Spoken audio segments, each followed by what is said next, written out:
método value tradicional. Lo vamos a hacer con Colin McKenzie, es Head of CROCI Intelligence en DWS. Colin, thank you so much for having us a few minutes. Thank you very much.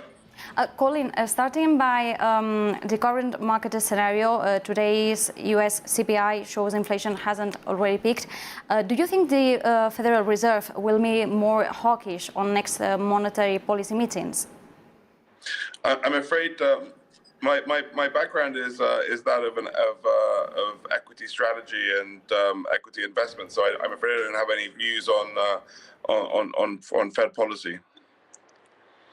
About the CROCI method, which is the main difference between this method from the traditional value? So CROCI sets out to understand the economic valuation of companies.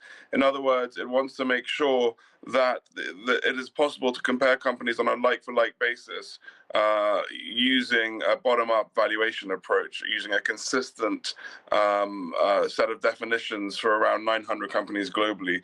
And what this allows is to ensure that even if you're comparing companies that traditionally are very different in terms of their business model, such as a very asset-light company, a software company, and a very asset-intensive company like a utilities company, you can still compare them regardless of the standard idea that they're very different business models.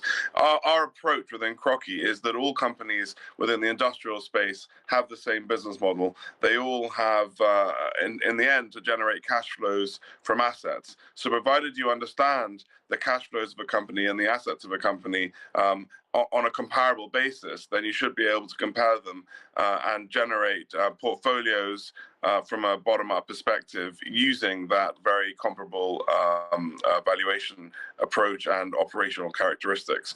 And in the end, that's how we do generate all of our portfolios within our CROCI investment approach, and also generate outlooks and other white papers using bottom-up company aggregations.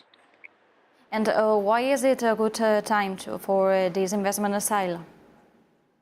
Well, what this investment approach allows you to do is to create valuation-driven strategies, and these typically have exposure to value and to quality, which have allowed CROCI strategies to perform in pretty much all environments, except when the market doesn't like fundamentals. But the particularly strong environment for CROCI to perform are when the market pays a high deal of attention to quality and to valuation factors. Now, in the current environment, where you've seen a strong reversion towards fundamentals in the way the market is behaving, helped, I think, by the fact that you're seeing a reduction in liquidity thanks to the point you made earlier on about CPI rising and a withdrawal of quantitative stimulus. And on top of that, an inflationary environment.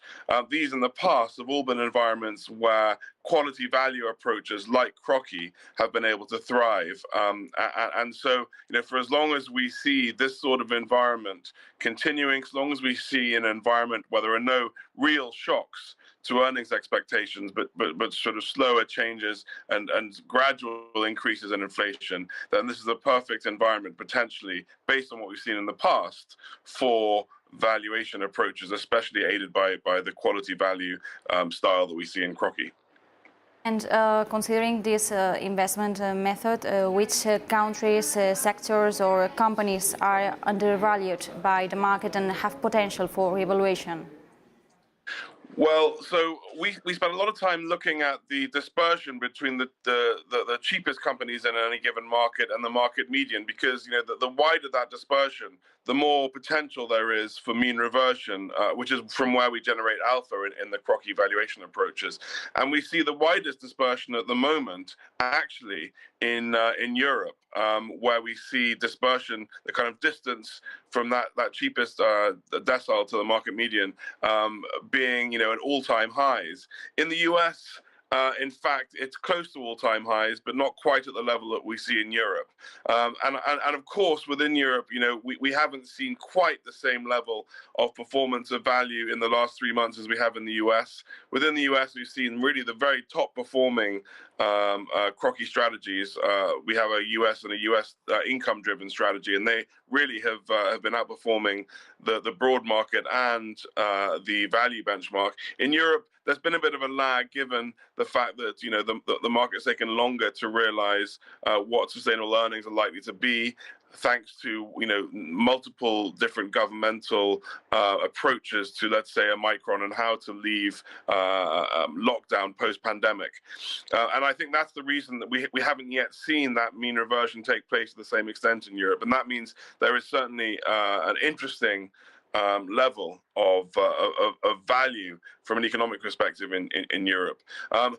So that's I would say at the moment the difference between US and Europe from kind of the regional perspective, and then we also see Japan having the cheapest valuation, I would say, of all three regions at the moment.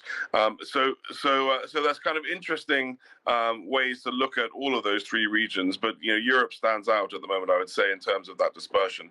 As far as sectors are concerned, well, we actually have a sector rotation approach within CROCI, which looks for the three cheapest sectors. And at the moment, it's finding those three cheapest sectors to be energy, materials, and a little part of consumer discretionary. In particular, we see consumer durables looking quite interesting in that sector. But it's worth pointing out that healthcare is knocking at the door and definitely looks like it's a very, very attractive sector at the moment. And I would say that that if we look in aggregate, healthcare and in particular pharmaceuticals, it remains a very attractive place to be in the market. So there's definitely that kind of barbell that we're seeing at the moment with energy and materials at one end, on the kind of cyclical end, thanks in large part to the lack of capex and the high levels of energy and other commodity prices driven by the situation in Ukraine. And then on the healthcare side, where the valuations look very cheap in a more defensive sector, and that's in large part because we've seen very good growth in healthcare over the last 10 years, and the market really hasn't priced that accordingly. And about U.S. economic expectations, do you fear the arrival of a recession this summer? Well, we don't really have the data within our CROCI framework to analyze the probability of a recession. But what I would say is that if a recession does come, in the past, CROCI has had 27 or 28 years of history, and we've seen plenty of recessions, therefore, to analyze within our data series. And in periods of recession, we've seen these kind of CROCI, the quality value strategies performing very strongly in the TMT bubble, and then later in the global financial crisis, we saw the market initially turning to these kind of quality value strategies. So if a recession were to hit, there is precedent to suggest that this kind of CROCI approach might well perform strongly. Colin McKenzie, head of CROCI Intelligence on DWS, thank you so much for having us a few minutes.